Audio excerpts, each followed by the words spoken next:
Worthless singles could crash the entire economy of Magic the Gathering. In today's video, we're going to be discussing the declining overall sales for Magic the Gathering and what Wizards of the Coast will have to do to get it back on track.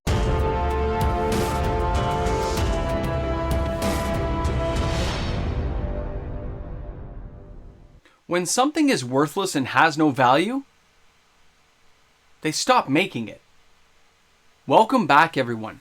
MTG Moxman here, and thanks again for hanging out with me on the channel today. Can you imagine if Magic the Gathering continues on its path of all the cards being available and not being worth anything? No secondary market value to speak of, because the sales figures this week for the top 10 will show you something that's quite shocking to look at and honestly, frankly, a little bit scary. Because if the cards being purchased have no real value, if they're 15, 20-cent cards and they're selling thousands of copies, that's still only hundreds of dollars. Where you could sell one reserve list card and make the exact same sales, that's crazy town. But what happens if players who continue down this path of these just being game pieces and not being worth anything, no value at all in the secondary market, a company like Wizards of the Coast will stop making it. They've canceled other TCG games they've had like Transformers in the past because they couldn't make any money at it. There wasn't a secondary market evolving that lent to the value of the game to make sure they could make an extra piece of the pie. They're not just wanting to make money off a card game they have to print and ship and create. They need higher value from these created items of IP. And if they don't get it, if they can't see the substantial secondary market value coming, they scale back at first and eventually they cut it. It's very interesting. When I did the top 10 this week, remember the hottest selling cards in Magic, and as we go through the video, you're going to see something honestly quite shocking to look at. If all these cards continued to sell at the volumes they're selling at, and just kept selling every week, at these values, Magic the Gathering would die. You need to have cards that have some value. You need to have cards that have some collectability, or you need to find a way to print them so cheaply that they disintegrate, whatever it takes to make it so you can cut your costs, so you can keep making them. Because right now on the path we're seeing on the sales, and I told you guys it was going to happen, we see this declining sales volume, and yes, part of this is wallet fatigue, part of this is overprinting. There's a lot of hands on the wheel that cause the problem that we're talking about today. But either way, the lack of belief in secondary market value, with companies like Troll and Toad leaving the scene, Cardsphere fading away, local LGSs closing over the last couple of years, just disappearing. Into the aether, they're gone. All of those are little pigeon pokes. They're just flicking away at the main problem, and that is the secondary market value of these cards needs to be sustained in some way for the game to continue on. Either Wizards has got to slow down the print run, they got to cut the variants, they got to turn around the ship a little bit, they got to slow the pace down. But not only that, they need to make sure some of these cards are good enough, desirable enough that they carry a secondary market value in some way. I don't care how they decide to do it, that's not my place. I could give you 1,000 opinions on it, I'm full of them.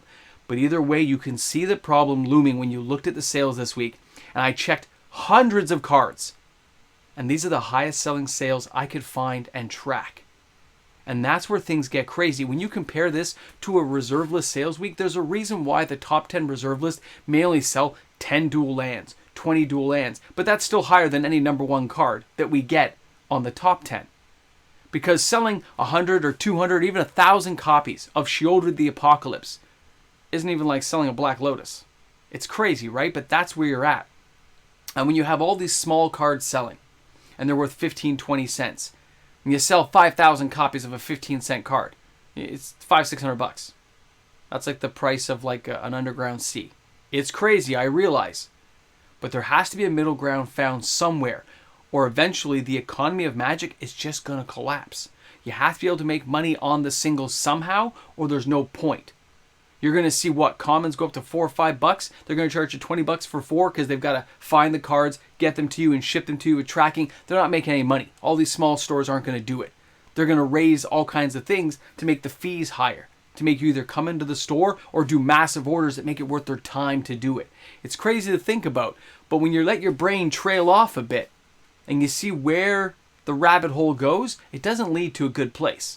It's like Disney's Black Hole, 1981. Remember that film? Kind of like, and you're looking going, yeah, imagine you just fell into that black hole. Imagine the nightmare scape, you'd come out on the other side. Crazy stuff. So let me show you what I'm talking about here. Let's take a look at the hottest selling cards this week, and I can't wait to see if anyone puts some decent comments down describing an actionable type of thing that would happen if things go to zero. A lot of players are still going to play the game, but there's a lot of players still banking on some kind of value, or it's just going to end up at a Dollarama where you get an entire play set for $1 because nobody plays the game anymore. Let's take a look at this. Starting out at number 10 this week is Copy Enchantment Wilds of Eldraine Enchanting Tales. Now this card started out pre-release at $6. It's all the way down now to an average price of 86 cents US. The market price is 75 cents. A foil, $1.50. 749 sales for the number 10 position this week. Now the artwork on this card is crazy good. I love it. It has that kind of Narnia feel with the Ice Queen and stuff. You may have Copy Enchantment enter the battlefield as a copy of any enchantment that is on the battlefield. It's an amazing, fun card to play with, but it's 86 cents. It's basically worthless, and that's where you're looking at. That means this card, 749 sales, means it's only $749. Crazy to think about, but that's what happens, okay? Now let's go ahead and let's take a look at the number 9 card this week. Number 9 is Hopeless Nightmare. Now I've seen a lot of this being played recently, 1,203 sales this week. It is a fun card. Now the average price though is 25 cents. The market price is 15 cents. A foil is 31 cents, 28-cent euro to get this card into your house, $1 here in Canada. And when you look at this card, it's a common Hopeless Nightmare for 1 black enchantment. When Hopeless Nightmare enters a battlefield, each opponent discards a card and loses 2 life. When Hopeless Nightmare is put into a graveyard from the battlefield, scry 2, and of course you can pay 1 black, 2 generic to make yourself sacrifice this amazing card. Now, I'm not saying the card's not great, not playable, it's amazing, but the fact that this card sells $120 net value, it's not the players aren't enjoying the card, there's no value. So all those stores they bought it from, all the people had to ship it out or purchase copies. Basically, they lost money on this unless it was a big enough deal or a larger deal. That's what we're talking about. When you're looking at the value of cards, it's always obvious to see how the sales figures are going, but you're also noticing, if you watch my videos every week, the overall sales volumes are much lower. Now, the number 8 card is Primal Vigor. Vigor. It is the number 8 spot with 1,732 sales this week. This is a real far cry from where we've seen sales in recent weeks. The average price is $5.30. The market price, $4.89, and a foil, $6.51. This card is still losing value week over week. It's still going down 10, 20 cents a week, and it's still a decent card. Don't get me wrong, okay? I actually enjoy the artwork on the Enchanting Tales. I think it's just great stuff. But with no secondary market value on the other cards I showed you, at least this one is a $5 card still. It has some playability. It's got players who want to buy it, and still $5. Because a rare should actually be rare. Have you noticed lately that rares are more like uncommons and some uncommons are more like rares? It's like Wizards is doing like a backwards land thing right now. It's kind of crazy. Wizards has got to get back on the more creative side. They've got to make sure rares are actually rare and playable. Mythics should actually be mythic, and every mythic should be playable. They should be fun and exciting cards. And you leave the uncommons and the commons for the more general use game. I just see a lot of holes in what they're doing lately, and I know they're trying all kinds of crazy stuff out, and I don't think it's working. Now, number 7 this week is Lich Knight's Conquest, Wilds of Eldraine. I did mention this one when it came out during the pre-release, that this is a pretty awesome card. 1,893 sales this week, but again, the average price is 81 cents. The market price, 75 cents. A foil is 86 cents, and it's $1.01 euro, and it's about $1 here in Canada. Now, when you look at the card, imagine this is a rare you get in a set. Old cards like this used to be so valuable, but now you look at it, love the artwork. 1 black, 4 generic, sorcery. Sacrifice any number of artifacts, enchantments, and or tokens. Return that many creature cards from your graveyard to the battlefield. So, you could sacrifice all kinds of treasure token cool things and get yourself a whole bunch of creatures, only to be board wiped the next turn. It doesn't play well enough unless you can find a way to take the extra turn to make sure you can utilize all the creatures you're bringing back. So there's a big drawback to how players use this card, and that's why it's not that expensive. It's not that great right now, and it's not being played really a lot. It's having some fun times, but it's not a key card. Now let's go ahead now and take a look at the number 6 card. You can see the cards are fun and playable, but they're not highly valuable. Number 6 is Gingerbrew. This was like Mini Mox's favorite card, and it's funny to see this card back again with 2010 sales this week. It's an average price of 22 cents. The market price is 14 cents. A foil is 25 cents, and it's 15-cent euro. It's only 50 cents here in Canada. So when you're looking at this card, 2010 sales. It's a 1/1 for 1. It has haste. You can sacrifice it to gain life, and of course you can make it so it can't be blocked. It's a great card. I remember it fondly from from original Eldraine, and I look at this and I say, you know what? It's a great card, but it's 22 cents. Okay, I still have my originals from Throne of Eldraine. I don't really need more. This is one of those situations where you look back and you go, it had that many sales, but you're only talking $50. It was $50 to get all those sales. It's crazy. This stuff just kind of blows your mind a bit when you start thinking a little bit deeply and going, I can get 5 for $1. Maybe even more depending on where I'm buying it from. Let's go ahead and take a look at the number 5 card this week. Oh, sorry, I pressed the button. 5 card this week, and that is the Regal Bunnycorn. Now, I love the Bunnycorn. It kind of reminds me of Monty Python's, the Holy Grail. I love the idea of it. Now, I look at it and see it's $1. It's $1.10 is the average. The market's $1.07. A foil is $1.32, and it's $1.90 overseas. Okay, euro. Now I look at this in Canada, and it's $1.50 Canadian. 2,392 sales. Okay, we're talking like $2,500 to $2,600 in sales. But this is a rare, and it is a 1 white, 1 generic rabbit unicorn. Going to be great with Bloomburrow. I have no doubts in my mind. Regal Bunnycorn's power and toughness are equal to the number of non-land permanents you control. That can be fun. You can have a lot of crazy stuff going on. I love the card, like the idea of it. It's amazing. Where's the holy hand grenade of Antioch? We got to get stuff going. But I look at this card and I say it is a good card, but it's not having major market value. The Wizards has given so many ways of wiping cards out that none of these cards have the effect you expect them to have because there's just too many ways of dealing with every single other card. So if you can get rid of every card every single time, there's no threats. No cards scare you. Planeswalkers were scary because there was no way of getting rid of a Planeswalker. Then they gave us Hero's Downfall, and now getting rid of a Planeswalker is as easy because they give you these bilingual lateral cards that can all of a sudden do a million things at once. You can get rid of a Planeswalker, an enchantment, a Bunnycorn. You can do crazy stuff. You can bring back everything. It's crazy, okay? They need to simplify things and get a little bit back to basics, and I don't think they're going to do it for a while. Let's get to number 4 here. This is Monstrous Rage. 2,593 sales. Average price, 25 cents. Market price is 15 cents, a foil is 31 cents, and it's 12-cent euro. Okay? 2,593 sales at 25 cents. Now, when you guys are watching my video, how excited are you to see cards like this? I realize that this is the highest selling card. I'm going to put it up here, and I like the artwork, but this is not exciting. This is facts, this is information.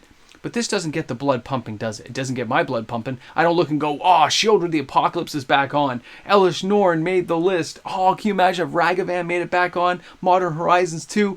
It's not like that. We don't have that same feel, the same awe-inspiring that made you want to get stuff. It's just a common. Just an uncommon. Just a lowly rare that's worth $1.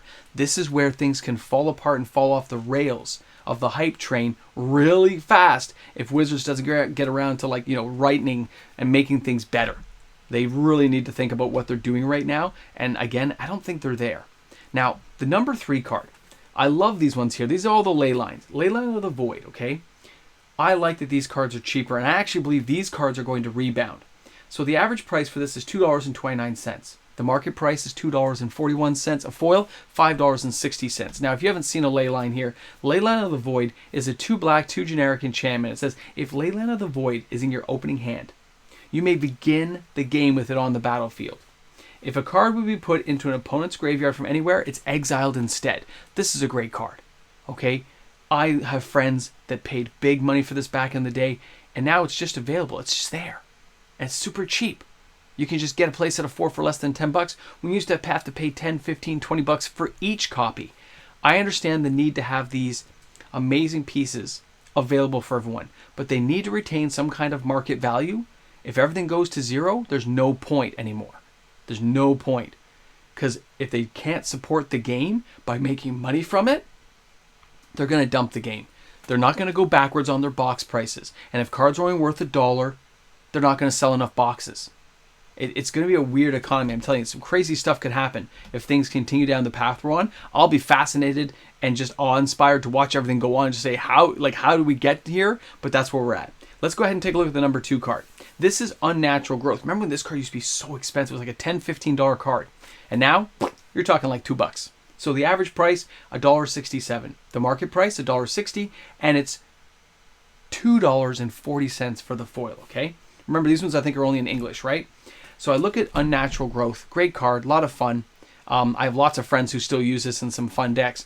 But the idea, it was an expensive card that's just been overprinted too much. They should have left this alone probably for another 2 or 3 years minimum. Stores need to have something to rely on to keep the doors open. You need to have these exchanges of buy and sell and trades, or stores just can't handle it and they'll move on to other things and find other avenues of cash that are more profitable for the company. Now let's go ahead and take a look at our number 1 card this week. Back on the list out of nowhere is the Troll of Khazad-dûm. This is the only card from Lord of the Rings that was on this week. Even Lorien Revealed didn't even make the list, okay? It was like 380 sales. So the Troll of Khazad-dûm makes the list. Now this one here has it was a common that was really worthless. It's still kind of rising a little bit here. You can see it like gained a few pennies. The average price is $1.38. The market price is $1.37. A foil, $3.90. And then you've got it 78-cent euro. It's $2 here in Canada. The idea for the swamp cycling and the fact it can be a big creature later on, that fascinates a lot of players. A lot of people are still using it. But the overall, seeing all those cards add up, it just makes you realize how weak the market is and how players aren't buying any of the expensive cards that may be in a set because they're just worried about it being reprinted in the next 6 months. And that's where you're at. When the economy can't move, it stagnates. If it stagnates, there's a panic sell. We're talking like, horrible things happen and things crash out. And somebody always will win in the end of that, but it's probably not going to be a lot of the people watching this channel. If you're smart, you're going to hold on to your cards and enjoy the game. Have a great time. It's an amazing game. But I still think for some players, you've got to have that secondary market value.